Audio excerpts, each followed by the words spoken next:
Amis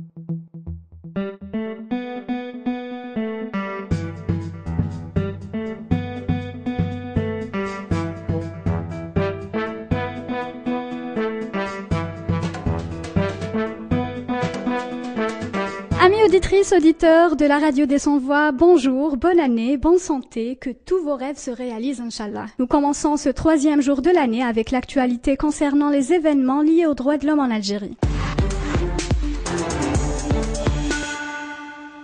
Commençons par l'Ouatan du 5 décembre 2017 qui fait état. Affaire des magistrats faussaires, Mellouk continue à réclamer justice.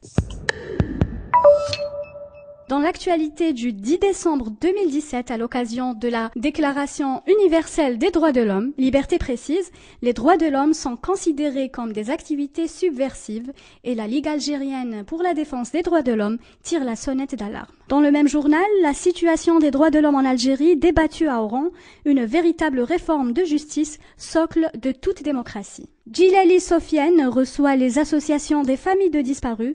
Le 5e mandat est une atteinte à la Constitution. Dans le même journal, le testament d'Ali Yahya Abdenour, situation politique du pays, état des libertés et pouvoir.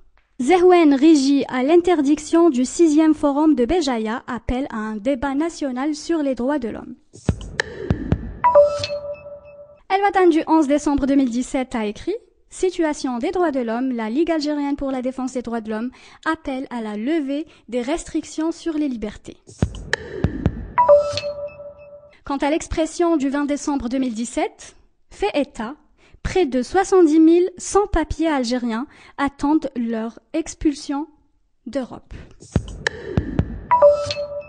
Et pour terminer, chers auditeurs, dans l'actualité du 24 décembre 2017, Liberté Nard, le RAJ, Rassemblement Action Jeunesse, organise une rencontre nationale sur la migration. Il faut traiter le mal à la racine. C'était les titres de cette revue de presse. Nous passons aux détails juste après le jingle. C'est moi la voix. Non, c'est moi la voix. Non, c'est moi la voix. Nous sommes la voix. Nous sommes tous la voix des sans-voix. En dépit de sa relaxe prononcée par la cour d'Alger en sa faveur, Ben Youssef Mellouk, celui qui avait fait éclater au début de l'année 1992 le scandale des magistrats faussaires, continue à réclamer justice. Pour lui, cette décision le renforce dans sa volonté de poursuivre son combat, mais aussi à se faire réhabiliter.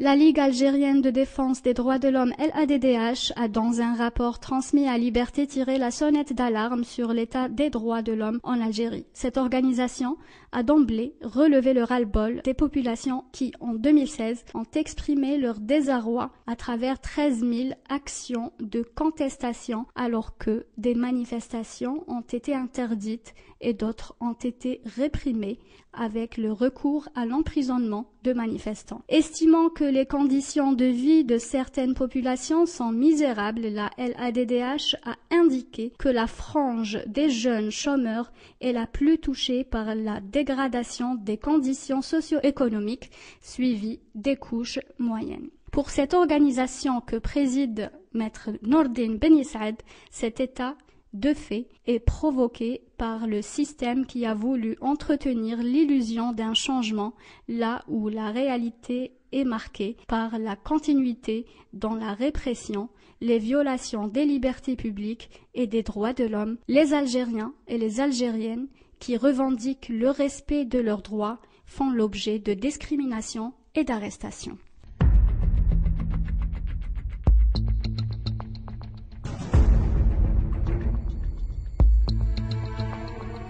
Si en 2011, on a obtenu la levée de l'état d'urgence, les choses depuis ne se sont pas améliorées. Force est de constater qu'en 2017 et depuis quelque temps, la démocratie, les droits de l'homme et les libertés sont en net recul dans notre pays. Un constat amer établi par le conférencier de l'université Mesroud Babadji de la faculté de droit de Sidi Bel Abbès et militant des droits de l'homme lors d'une rencontre qui s'est tenue le 9 décembre 2017 au siège Oral année de la Ligue algérienne de défense des droits de l'homme, elle de Maître Salah Debbouz, à l'occasion de la célébration du 69e anniversaire de la Déclaration universelle des droits de l'homme.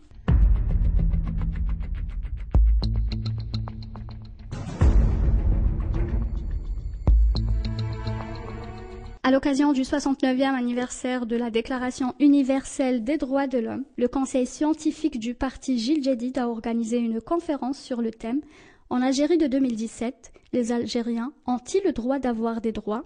La rencontre a rendu hommage au parcours des associations des familles des disparus en leur offrant, en ce jour de commémoration, la parole. Le président du parti a qualifié le combat des familles de disparus de difficile, long, incertain, mais symbole de résistance. Djilali Sofiane a exprimé sa compassion à l'égard de cette catégorie de la société, tout en ayant une pensée pour les familles des disparus qui ont abandonné le combat en cours de route.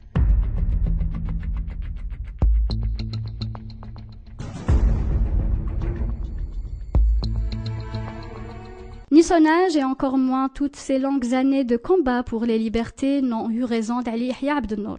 Du haut de ses 97 ans, l'avocat et le militant ne cessent d'analyser, de proposer et d'alerter. Le 9 décembre 2017, l'ancien président de la Ligue algérienne de défense des droits de l'homme a présenté son nouveau livre intitulé « Mon testament pour les libertés », édité chez Coucou Éditions. Le livre est en librairie depuis le 10 décembre matin. L'avocat n'a rien laissé en rade, il a traité tous les aspects de la vie nationale, politique, économique, sociaux. Devant une situation difficile, il propose l'espoir et la clairvoyance pour y faire face, mais par-dessus tout pour éviter un glissement vers la violence.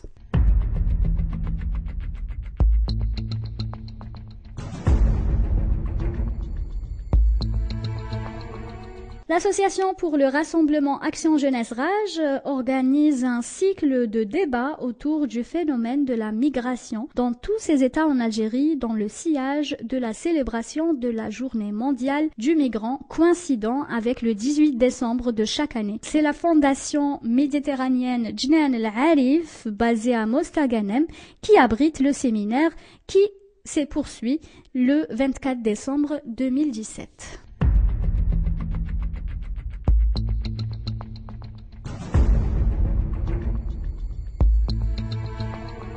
Forum de la Ligue algérienne de défense des droits de l'homme, la 6e édition ouverte malgré l'interdiction. Bien qu'interdite officiellement par l'administration de Wilaya, la 6e édition du Forum de la Ligue algérienne de défense des droits de l'homme a été ouverte le 9 décembre 2017 en présence de personnalités et militants des droits humains.